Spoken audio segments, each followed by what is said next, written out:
Maravilha, galera! O que é reserva de oportunidade? Quando ter? Quando não ter? Qual valor devemos destinar para a nossa reserva de oportunidade? Qual é a diferença entre essa reserva e a reserva de emergência? E ainda, onde alocar, ou seja, onde investir essas duas reservas? Tudo isso neste vídeo bem objetivo, direto ao ponto a partir de agora, tá? Então, se você não me conhece, meu nome é Rondinelli Borges e já fica o convite para você, além de se inscrever no nosso canal, principalmente compartilhar com seus amigos e familiares, tá bom? Eu vou começar pela reserva de emergência, porque eu acredito que você já ouviu falar dela, já sabe um pouco dela. Eu vou tentar falar um pouco diferente do senso comum, tá? Então, na minha visão, reserva de emergência tem duas finalidades. Claro, a mais óbvia, né? É cobrir um gasto inesperado, ou seja, uma emergência, tá? Mas o que eu quero dizer é o seguinte: a primeira finalidade, no meu modo de ver, está relacionada com o seu padrão de vida. Por exemplo, se você mora em um apartamento de luxo e estourou um encanamento, ou seja, um gasto imprevisto, né? Para você reparar esse dano, o valor será bem maior do que se você morasse em um imóvel mais simples. Da mesma forma, se você utiliza um veículo de luxo e aconteceu algum problema, a manutenção desse veículo com certeza será bem mais alta do que se você utilizasse um veículo popular. Então veja, está relacionado com o seu padrão de vida. A segunda finalidade, no meu modo de ver, da reserva de emergência está relacionada com a sua segurança em recebimento da sua renda. O que eu quero dizer?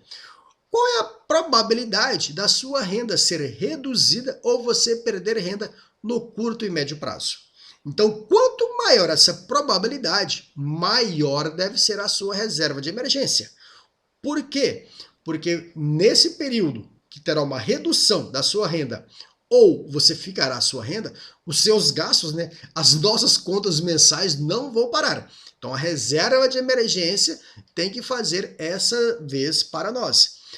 Então observe o seguinte: quanto maior a probabilidade, maior essa reserva. Só que o seu gasto mensal também está diretamente relacionado com o seu padrão de vida. Porque quanto maior o padrão de vida, maior o seu gasto mensal. Então, as duas finalidades da reserva de emergência, que é o seu padrão de vida, e a sua segurança no tocante ao recebimento da sua renda, estão diretamente relacionadas, tá bom? Então vamos agora para a reserva de oportunidade. Rondinelli, o que é essa reserva? Como que funciona? Me conte tudo, não esconda nada. Beleza, vamos ver agora. Primeira observação, não tem absolutamente nada a ver com a reserva de emergência. Segunda observação, as duas são extremamente parecidas no tocante onde alocar os seus recursos. Então nós vamos ver na parte final que às vezes essas duas reservas estão investidas exatamente no mesmo investimento. Mas é muito importante você ter plena consciência que são objetivos antagônicos. Então já vimos reserva de emergência, vamos ver então a reserva de oportunidade. Olha só, eu não sei se você já ouviu por aí, se alguém já comentou, já te disse, mas nos investimentos nós ganhamos dinheiro de verdade nas crises. Por que nas crises? Imagine, né? Nas crises, às vezes, todos os investimentos podem sofrer uma desvalorização, por exemplo, de 50%. Imagine se você tem uma reserva de oportunidade, onde, ocorrendo a crise, ao invés de você ter que vender os seus recursos, porque veja, se ocorreu uma crise, às vezes você perde a sua renda, mas você tem a sua reserva de emergência para você se manter um período até receber a sua renda. E além de você ter a sua reserva de emergência, você ainda tem uma reserva de oportunidade. Para quê? Para nesse momento você não venda nada pela metade do preço, ao contrário, você vai comprar pela metade do preço. É como se fosse uma mega liquidação. Com o mesmo valor, você compra 2 vezes a quantidade original. Então, nesses momentos, ter uma reserva de oportunidade vai fazer você ganhar muito dinheiro quando a normalidade voltar ao mercado. Então, Rondinelli, eu sempre devo ter reserva de oportunidade? Na minha visão, não. Em 2 momentos, eu entendo que você não deve ter reserva de oportunidade. O primeiro momento é se você está começando agora nos investimentos, se você ainda não tem investimentos. Então não faz sentido você ter uma reserva de oportunidade se você está zerado nos investimentos. Na minha visão, também, o segundo caso que você não deve ter reserva de emergência está relacionado diretamente com a proporção dos seus investimentos atuais com a sua capacidade de investimento. Vou dar exemplos numéricos, depois você faça uma adaptação para a sua realidade. Mas, por exemplo, imagine que você tenha 100 mil reais investidos. E aí aconteceu uma crise e tal, esses 100 mil reais, a preço de mercado, eles caíram para 50 mil reais. Mas imagine que você tem uma capacidade de investimento por mês de 10 mil reais. Então basta 5 meses, você investindo 10 mil por mês, que você voltará ao seu investimento inicial de 100 mil reais. Só que, né, comprando o dobro de ativos, né? Porque você está pagando a metade do preço. Agora, se você tem os 100 mil reais, o valor de mercado caiu para 50 mil reais, mas sua capacidade de investimento é de apenas R$ 1.000 mensais. Então você levaria mais de 4 anos, né, 50 meses, para você voltar aos 100 mil reais iniciais. Muito possivelmente, nesse período, os investimentos já voltaram aos preços iniciais.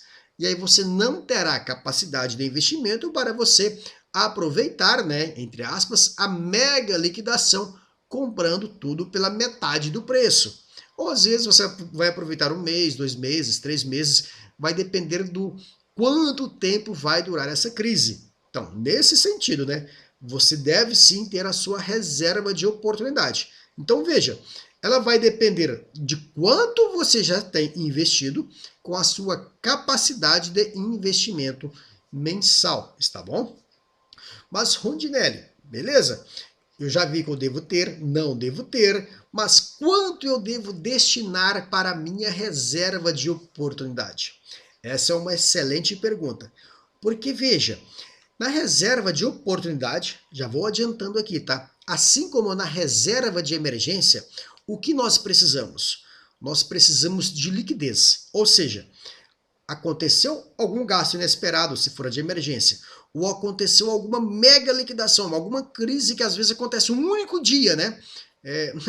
Não vou citar exemplos, mas tudo bem. Ou seja, você precisa do dinheiro naquele dia para você fazer investimento. Então nós precisamos de um investimento seguro e que você possa resgatar imediatamente. Então, para isso, nós vamos ter que abrir mão da rentabilidade. Porque nós não vamos conseguir segurança, liquidez e alta rentabilidade no mesmo investimento. Isso simplesmente não existe. Então, na reserva de oportunidade, assim como na reserva de emergência, nós vamos abrir mão da rentabilidade. Vamos pegar a menor, não é a menor possível, mas vamos aceitar uma rentabilidade bem menor, né, para a gente ter a liquidez e a segurança, tá bom? Então veja, se a gente colocar muito do nosso dinheiro na reserva de oportunidade, como ela vai render pouco, ela vai atrapalhar o desempenho do restante dos investimentos.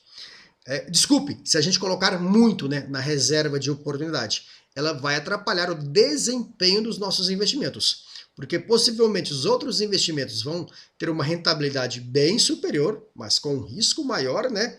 E a nossa reserva de oportunidade, se for grande, vai atrapalhar esse desempenho.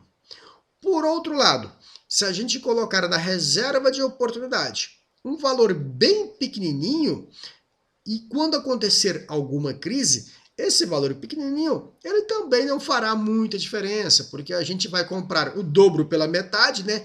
Mas se a nossa capacidade de compra for pequena, não fará muita diferença.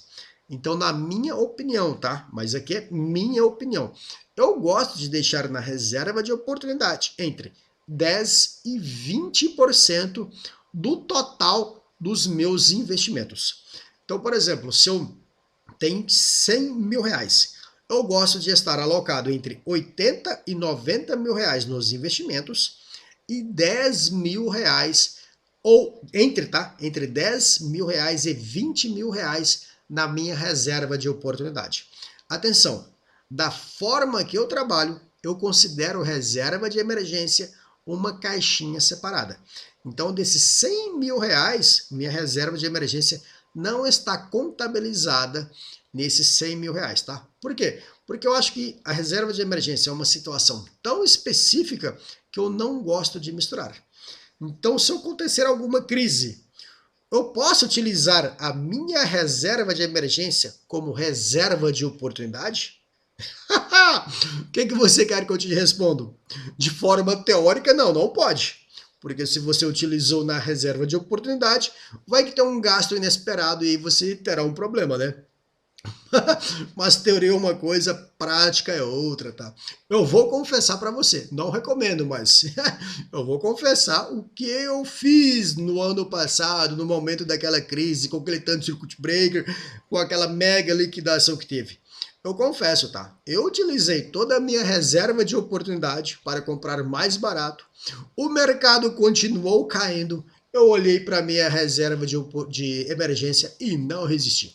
Peguei minha reserva de emergência e fui investindo também, tá? Claro, depois eu recompus a minha reserva de emergência. Mas a promoção era... Desculpe a forma de falar, né? Mas assim, a crise que aconteceu, né? Com os ativos... praticamente tudo pela metade do preço. Alguns ativos caíram bem mais do que isso, né? Eu simplesmente não resisti. Eu passei a mão na minha reserva de emergência, também utilizei como reserva de oportunidade, tá? Não recomendo que você faça, mas eu fiz, tá? Então, onde alocar tanto a reserva de emergência quanto a reserva de oportunidade? Então nós já vimos, né? Nós queremos o quê? Segurança. Nós não podemos colocar em investimento que ele possa ter... que ele possa sofrer uma marcação a mercado por um valor inferior do que nós investimos. Precisamos ter segurança. Precisamos também ter alta liquidez, ou seja, precisamos do dinheiro e temos que resgatar imediatamente. Então a rentabilidade ficará prejudicada. Então não nos restam muitas alternativas. Nós podemos investir no Tesouro Selic. Pessoalmente, não gosto de Tesouro Selic, tá? Nem me lembro a última vez que eu coloquei dinheiro no Tesouro Selic. Mas nós podemos investir em CDBs de liquidez diária, na modalidade pós-fixada, né? Eu recomendo que seja nos bancos pequenos, porque tem a garantia do fundo garantidor de crédito, só que a rentabilidade é bem maior do que os CDBs dos grandes bancos e do próprio Tesouro Selic. Às vezes até o dobro da rentabilidade. Pode ser também fundo de investimento que investe nesses papéis com liquidez diária, né? Um fundo bem comum, bem seguro, tá? Com liquidez diária. Pode ser na previdência privada. Aqui eu acho que você caiu de costa agora. Mas não se preocupe, depois eu vou gravar um outro vídeo explicando todas as vantagens de você colocar, por incrível que pareça, tá? A reserva de emergência na previdência privada. É isso mesmo. Tenho certeza que você pensa que previdência privada é para o longo prazo, mas você vai ver que faz todo sentido colocar a sua reserva de emergência na previdência privada. Assunto para outro vídeo. Então já se inscreva aí no nosso canal, beleza? Então basicamente são essas hipóteses, tá? Tesouro Selic, CDBs de liquidez diária. Eu prefiro os bancos pequenos, se você não fica confortável pode ser dos bancos grandes. Fundos de investimentos com liquidez diária. Também tem esses aplicativos de pagamento, né? Eles também estão pagando com alta rentabilidade. Mas um alerta, tá? Esses aplicativos de pagamento, eles não têm garantia do fundo garantidor de crédito. Então o risco é bem maior do que se você pegar em um banco pequeno. Beleza? Então era isso, galera. Se inscreva aí no nosso canal e ative o sininho e compartilhe com seus amigos e familiares. Maravilha, maravilha!